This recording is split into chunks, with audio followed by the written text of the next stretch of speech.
So there we were, standing up on the seat, halfway out the window, clinging to the lumber on top, while Dad had his hand on our waistband to keep us from falling out. Unsafe? Somehow his other hand was busy holding down the lumber on his side, which is pretty incredible to think about. At the same time, he was also steering the car, shifting gears, and smoking a cigarette. It's no wonder that we thought he could do anything. He's a superhero. I'm so proud of myself today. I'm so proud of myself. You know what? All right, y'all. After the last video, y'all told me I still don't understand how crazy it really was. So let's see what you guys actually went through. The dangers Gen X faced. Cruising through those comments, perusing through those comments of the last video we did, which did amazing. The psychology of Gen X. I had no clue that you guys were going to hit the video like that and comment. A lot of the comments said I almost died back then. That's what made me want to jump into the dangers of Gen X. I'm like, why are these guys talking about being outside? They almost died. Kind of a wild thing to say. Did you tell your parents that? Mom almost died today, but I made it home. How did your parents reply to that? You'll be all right. You die tomorrow. Like, what? All that being said, guys, let's just jump into the dangers of Gen X and see the dangers you guys face. If you're new to the channel, like and subscribe. That's all I'm going to ask. My phone's ringing right now, but decline. We have business to take care of. We're going to see the dangers of... See, y'all couldn't even do that back in the day, huh? Phones ring and decline. I wonder how did you guys live without cell phones? That'd be interesting as well. Find a video, life without cell phones and internet. God, it sounds so boring, but yet so lively. Let's get into this video, y'all. Let's go. If you grew up as Generation X, then it's probably a miracle you even survived. At least that's what the modern world tells us. That's how we Many started. of the things that were normal back then are now taboo. In this video, we will have a look back and wonder how Gen X kids even survived. No, that's a wild way to put your generation. We're lucky we even survived. So the ones that did survive were the chosen few. What were you guys doing? Sorry to laugh at, you guys almost surviving and everything, but it's just, in my head, I have so many questions, like, let's find out. Let's see if this video informs us enough. In this video, we will have a look back and wonder how Gen X kids even survived. Television wasn't everything, but it was still pretty important. If you were a kid in the 70s, then you probably did not even have cable. Most people relied on a television antenna, which was usually rabbit ears and tinfoil. However, there were some households that used an antenna that was mounted on top of the roof. Every so often, this antenna would need to be adjusted thanks to some wind or weather. This became a family affair. Dad, of course, was in charge of the picture, so he was right in front of the television. One of the kids would be up on top of the roof and ready to receive instructions from the relay of the rest of the family spread out from Dad. One of the kids? All right, so the parents were coercing the danger. Son, go up to the roof and mess around with the antenna for me while we get the picture together. Wow. This is mind-boggling. The son or the child goes up to the roof? What if they slip and fall? What were the parents thinking back in the day? Letting the kids drive the vehicles? Sending them up to the roof? Charge of the picture, so he was right in front of the television. One of the kids would be up on top of the roof and ready to receive instructions from the relay of the rest of the family spread out from Dad. No one ever thought anything about kids being on the roof and then falling off. Why? Most kids got up there anyways just to get a better view of the neighborhood or the stars. Many newer roofs are much more steep, and that might be considered child abuse to send your kid up there. I guess it's a good thing that people don't have to deal with antennas on the roof. Yeah, Summers no as more a kid were children on the always roof. fun, and why wouldn't it be? You were out of school, and that meant you could spend more time with your friends. But with all that running around outside, you were bound to get thirsty. They have on MTV shirts? I don't think I ever seen any MTV apparel before. Was MTV jumping that much that you guys wore MTV clothing? Wow. I mean, that's the first time I ever seen that. They dripped out too, y'all. They matching down to the striped socks. Shoes on. What are those, Saucony's? You know, these type of shoes are making its way back today.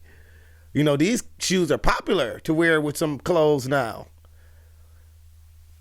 Asics and basics and all that type of stuff.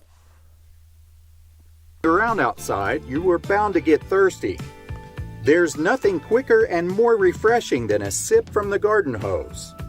Of course, you had to let it run a while before it got cool enough to drink, but it certainly had a distinctive taste. When is the last time that you've seen a kid do this? It's supposed to be unhealthy, yet here we are.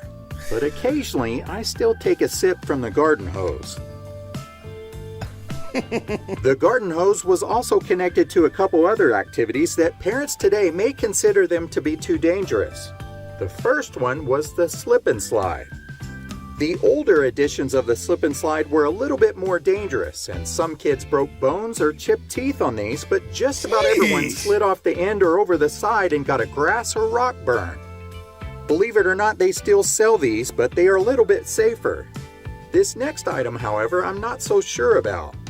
As kids, we all enjoyed playing in the water sprinkler, but some of these sprinklers could be pretty rough. This one in particular was really dangerous. It had a solid steel base that could certainly hurt if you stubbed a toe on it or fell on it, but that wasn't the dangerous part. When the water ran through the sprinkler, it would move the metal fan blade at the top. At that point, it was like a little saw blade that was spinning fast on top, and it could cut through little water-soaked toes and feet. Kids were fast learners, though. If they got cut once, they would be sure to clear it the next time. Not today's day and age. You get cut once. Oh, I got cut. How did that happen? Go back and get cut again just to see. But anyone had this exact motto. I'm interested in knowing if anyone had this exact motto and used it in their childhood and actually got cut on that little. This thing looks dangerous. I mean, at least you guys are outside having fun. If we want to say that, at least you guys were outside having fun. Where are the kids at today playing in the water hose and the sprinklers and all of that? You know what, this summer I'm going to go to the swimming pool. I'm going to see how many kids are there. Not adults. Kids are at the swimming pool this year. That'll be a fun thing to do. I'm going to count and I'm going to report back to you guys. You know, I'm going to do some community duty this year and try to get some kids back outside and playing. I know other parents are going to look at me like, who the hell do you think you are, buddy? Get out of here. My kids are playing Fortnite. Well, tell them to come outside and build forts till the night. It'll be better. They'll learn a lot more. Once, they would be sure to clear it the next time. Kids in our day used to be outside a lot, and we loved it. That worked out great because most of our parents really didn't want us inside the house anyways. As a result, kids spent a lot of time out in the sun. And sunblock? We had no idea what that was. Are you talking about a hat or a shade tree? At most, we may have depended on SPF 4, and that's only if we were super cautious. Everyone was exposed to the sun, and many of us would compare sunburns at the end of the day. When our skin started peeling, we would see who could peel off the biggest flake.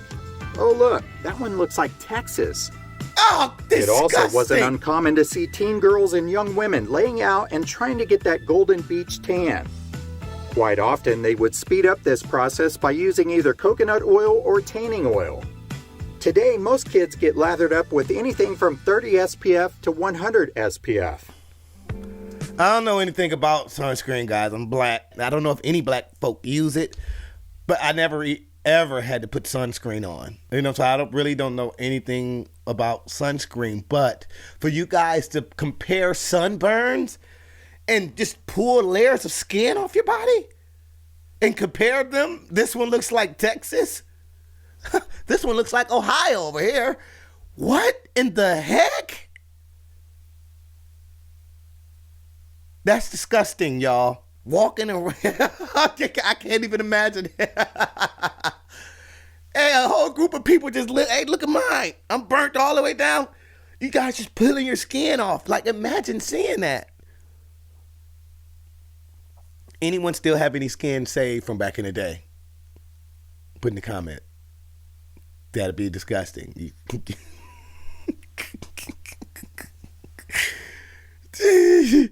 Oh my gosh. Some of this stuff is hilarious, y'all. I find myself laughing at some of the stuff. Why did y'all parents want y'all in the house? They said the parents did not want them in the house. They couldn't stand y'all. You know what? I secretly think, guys, this is a joke, but I secretly think your parents were trying to take you guys out. They're sending you on the roof to fall off. They're sending you to lay in the sun with no sunscreen. Oh gosh, you guys, y'all had it rough. Kids get lathered up with anything from 30 SPF to 100 SPF. Parents in those days certainly didn't have to watch us like the parents do today. They not only trusted us, but they also trusted our friends and the rest of the community. Parents realized that we needed to do things on our own, and that was how we were going to learn. However, that makes sense. So that kind of negates my last little spat that I had there. They wanted you guys to learn. They trusted you guys. That's why they trusted you outside by yourself. They don't trust us. We didn't get that trust. Unfortunately, we didn't get that same amount of trust. Realized that we needed to do things on our own, and that was how we were going to learn. However, if they were watching and we happened to get hurt, there was no doubt that they were going to be laughing as long as it wasn't life-threatening. Your parents was Bikes cold. were everything to a Gen X kid, and they provided us a freedom that we couldn't get from anything else. We could go on adventures that were hours away from home, and for the most part, our parents had no idea where we were at. We also used our bikes to jump some pretty shady ramps. We could do a lot with some plywood and bricks, and it was hours of entertainment. As we look back on our childhoods and compare it to modern kids, it's hard to believe that we did all those bike adventures with no helmet or knee pads. Wow. This picture pretty well sums up the generation. This kid is jumping his bike off of a super tall ramp. Notice that he has no helmet, knee pads, or elbow The adult pads. back there. Just pure fun adventure. If this Evel Knievel lands short, then the kid on the end is in trouble, and occasionally that did happen. As you look at the kids on the side, you can tell that they are worried about this because they've seen it happen themselves. But the best part about this photo is there's a dad sitting on the front steps and he's smoking a cigarette while he's waiting to see who gets hurt first. For him, this is as good as... What in the world? He's waiting to see who gets hurt first. Who gets hurt first? If you look at this kid on the end here, even though he knows that he's liable to be smushed, he's just sitting there chilling. No worries at all. It seems like the kids laying there are less worried than the kids sitting on the side. Dad's back there just like, all right. What? How high was insurance back then? Medical bills? It couldn't have been too high if they were allowing stuff like this to happen and send the kids to the roof. Unbelievable. See who gets hurt first. For him, this is as good as any gong show on television. Back in those days, cigarette smoke was everywhere, and you couldn't avoid secondhand smoke if you wanted to. In fact, most of us had at least one parent that smoked. Parents would send their kids into convenience stores to purchase cigarettes while they waited out in the car. Usually the clerk would just look out and get a nod from the parent, which would signal that it was okay to buy the cigarettes. If the parents were not around, then the kid probably needed a note from the parents saying that it was okay to buy the cigarettes. These notes were never all that official, and it might be written on a notepad, scratch of paper, or the back of a receipt. Dear clerk, please sell Rhett a carton of cigarettes. Thanks, Mom. Can you believe that actually worked? Unbelievable. There's no chance that kids could ever do that today. Car safety was something else that most people didn't take too seriously. In the US, it became mandatory that every car manufactured after 1968 had to have seatbelts installed in them. But wearing them was more of a recommendation rather than a requirement until the mid-1980s. Until then, we stood up on the front seat so that we could see up over the dash, and our dad's arm was our seatbelt and the airbag. Babies in the front seat. Another thing that we would do is lay up on the back dash and pick our noses as we looked at the cop car behind us. Really? We thought it was super fun when Dad had to slam on the brakes and we came flying out of that back window and slammed into the back of the front seat. Cool. Back then, we had to learn how to take a fall, and the Corvair's luggage problem has several solutions above and a neat trick for giving the baby his own cradle. This was the car seat back in the day. One, even if he did this to the steering wheel, oh crap, and tried to swerve out the way of a pothole, that baby's going flying.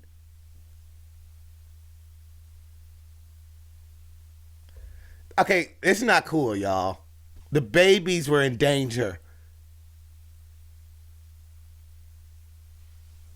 Jeez, the little baby back there just chilling with no belt or nothing. Now, this is wild to me.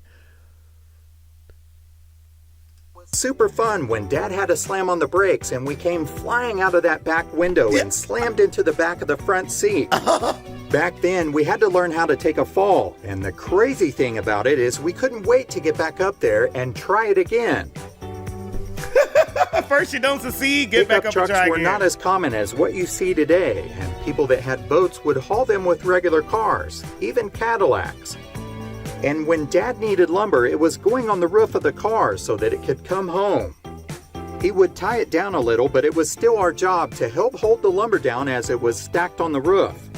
So there we were, standing up on the seat, halfway out the window, clinging to the lumber on top, while Dad had his hand on our waistband to keep us from falling out. Unsafe? Somehow his other hand was busy holding down the lumber on his side, which is pretty incredible to think about. At the same time, he was also steering the car, shifting gears, and smoking a cigarette. It's no wonder that we thought he could do anything. He's a superhero! Remember some of the other activities we did? We all had toys that are considered dangerous now, but back then it was completely normal. Lawn darts was one of those toys. That weighted sharp point could penetrate anything if you didn't get the heck out of the way.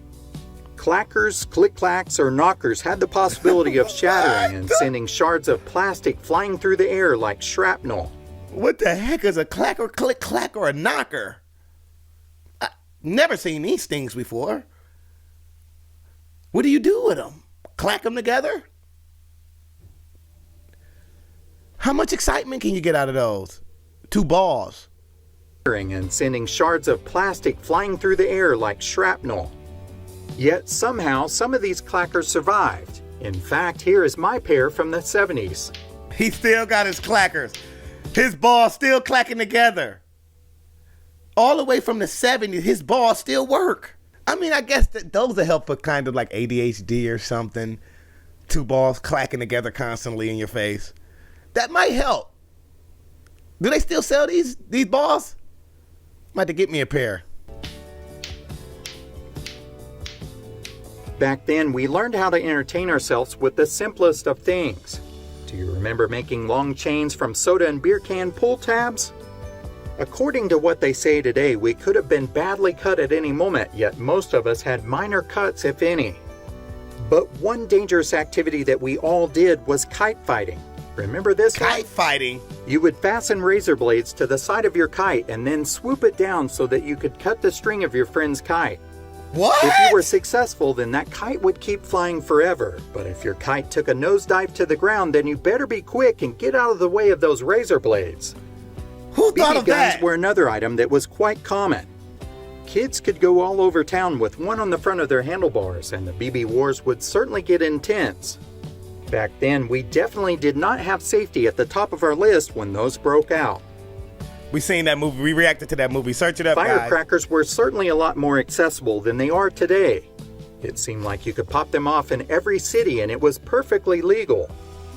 Did you ever set off some fireworks and then place them into your Tonka truck and roll it into the driveway where some neighborhood girls were playing jacks so that you could get their attention? No. No? Well, I guess that was just me then. Speaking of jacks, they were definitely something painful to step on if you were barefoot. Any parent today that complains about a Lego being stepped on has probably never really stepped on a jacks. These things would completely hide in the shag carpet, and they were like little soldiers that were waiting to ambush you. With all that time that you spent on the bicycle, then I'm sure that you probably came in contact with at least one of these. One slip of the foot and this pedal could travel up your leg like a vegetable peeler. Kids today know nothing about that level of pain. Whose idea was it to make a leg shredder pedal? That thing looks dangerous. But I mean, your foot still should stay attached to that. How'd your foot slip off of something like that? Looks like you put your foot on there and it sticks on the bottom of your foot. Plastic pedals now. All the pedals are plastic. Oh my. Even everything was metal back in the day. Even the pedals to the bike. Everything. They know nothing about that level of pain. Here is something else that could be really painful. These chairs were really comfortable to lay in, but when you got up, you had lines going all across your skin. But that wasn't the worst part. They were not the easiest to adjust.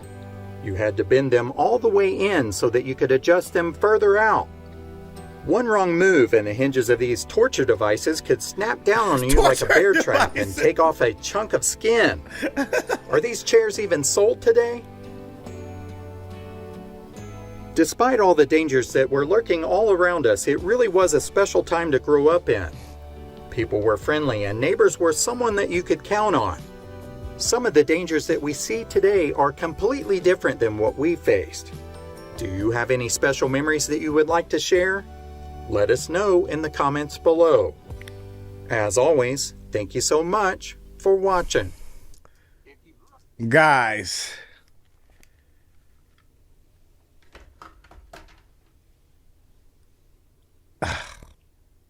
You guys had unique parents. Your parents trusted you, believed in you, let you go out and tackle the world on your own without being up your ass. They let you go out and figure things out and report back to them with problems solved, not questions. This is where they stand apart from the rest of the generations. The trust that the parents gave them to go out and tackle the world on their own.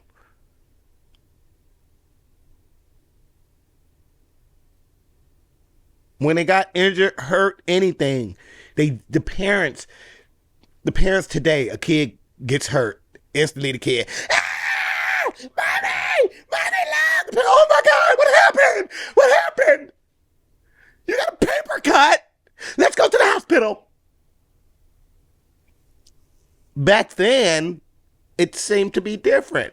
Mom, I'm bleeding. I got shot. I got a nail went through my arm and we built a fort and it fell on me and I broke my neck. You could just be tore up. You're still talking and alive, so you'll be all right. Like, what? That has to change your mindset. Like, all right, So now I know if I get injured or messed up out here, I'm going to have to figure this stuff out on my own. There's no running back to mommy and daddy. I'm going to have to figure out what to do. Some of y'all was probably giving yourself stitches and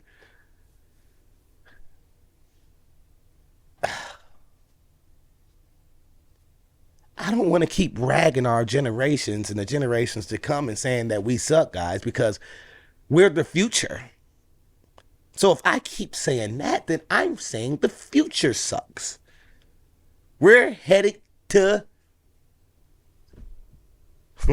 to slavery, basically.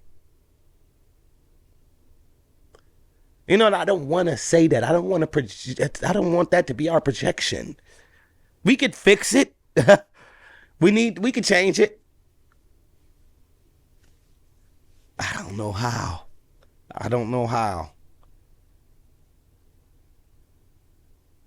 See, these videos, they don't only let me know how you guys lived. It's like it's informing me in a way. Informing me on all the changes that were made throughout the times. And now I'm thinking about the logic on why they were made. And when you put things together, it just doesn't add up. We're heading for destruction.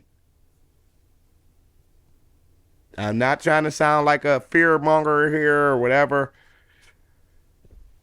I'm just looking at how life has progressed from looking at these videos. Even though we progressed, it seems like we went backwards. I don't know. I don't want to keep making these, videos about how it sucks now, because we're in the now and we can't do anything about it. But we can change some of the things that we do. I don't know. With technology and the way it is today and the way it's advancing, it's... People want robots in their house now. They want their own robot to do all their work and stuff for them. It's hilarious that, you guys look at your generation and say, we're lucky to be alive. Has any of you guys ever done anything life-threatening? Put that in the comments. If you want to put in the comments, did your parents make you go up to the roof? Anyone ever fell off a roof? You guys used to go to the roof to have fun? Yeah, y'all had to think of anything to have fun back in the day. Anything. Without the internet for constant entertainment and to look down at, y'all just had to think of anything to do. Let's go on the roof. What should we do next, y'all? What should we check out? Anything that I'm missing here, let me know in the comments. Till next time.